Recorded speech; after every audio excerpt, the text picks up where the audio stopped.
வணக்கம். சற்று முன் கிடைக்கப்பெற்ற மிக மிக முக்கியமான செய்தி ஒன்று வெளியாகியுள்ளது. பன்னீர்செல்வம் உடன் அண்ணாமலை அவர்கள் இணைந்து புதிய கட்சி ஒன்றை தொடங்க உள்ளதாக தகவல்கள் கிடைக்கப்பெற்றுள்ளது.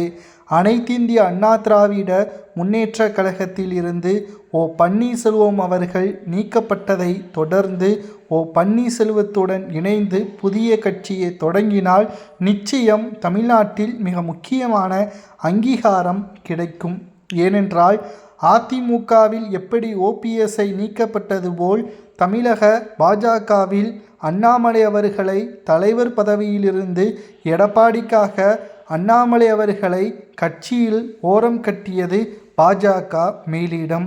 தமிழ்நாட்டில் பாஜக இந்த நிலைமைக்கு வந்திருக்கிறது என்றால் பட்டி தொட்டி எல்லாம் கிராமங்கள் வரை பாஜகவின் நிலைமை என்ன, திமுக எப்படி மக்களிடம் பொய்யான கருத்துக்களை பதிவு செய்து பாஜகவின் மீது வெறுப்பை உண்டாக்கியது என்பதை மக்கள் மத்தியில் உண்மைகளை ஆராய்ந்து மக்களுக்கு வெளிச்சத்தை காட்டிய அண்ணாமலை அவர்களை எடப்பாடிக்காக பதவியில் இருந்து பறித்து பாஜகவில் ஓரம் கட்டிய நிலைக்கு தள்ளப்பட்டதை எதிர்த்து தற்பொழுது பன்னீர்செல்வத்துடன் புதிய அங்கீகாரத்தை உருவாக்குவதற்கு அண்ணாமலை அவர்கள் தற்பொழுது அனைத்திந்திய அண்ணா திராவிட முன்னேற்ற கழகத்துடன் இணையக்கூடிய ஒரு சூழலை நாங்கள் ஒருபோதும் உருவாக்க மாட்டோம். இதனால் புதிய கட்சியே தமிழ்நாட்டில் தொடங்க உள்ளதாக தகவல்களும் கிடைக்கப்பெற்றுள்ளது. 2026 சட்டசபை தேர்தல் அரசியல் களத்தில் ஒரு திருப்பு முனையாக மாறப்போகிறது.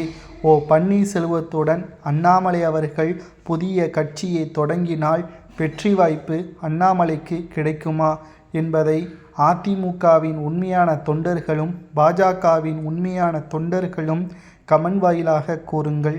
ஏனென்றால் அண்ணாமலையும் ஓபிஎஸும் நெருங்கிய நண்பர்கள். இவர்களுக்கான ஆதரவு என்பது தமிழ்நாட்டில் ஒவ்வொரு மூலை முடுக்கிலும் இருக்கிறது என்பதில் மாற்று கருத்தை கிடையாது. ஒரு கட்சி கீழிருந்து மேல் நோக்கி வளருவதற்கு அண்ணாமலையால் உருவான ஒரு சாத்திய கூறுகளை நம்மால் பார்க்க முடிந்தது. அதேபோல் அண்ணாமலை தலைமையில் ஒரு கட்சி உருவானால் நிச்சயம் தமிழ்நாட்டில் அது அங்கீகரிக்கப்பட்ட கட்சியாக மாறுமா என்பதையும் உங்களது கருத்துக்களை கமெண்ட் வாயிலாக கூறுங்கள்.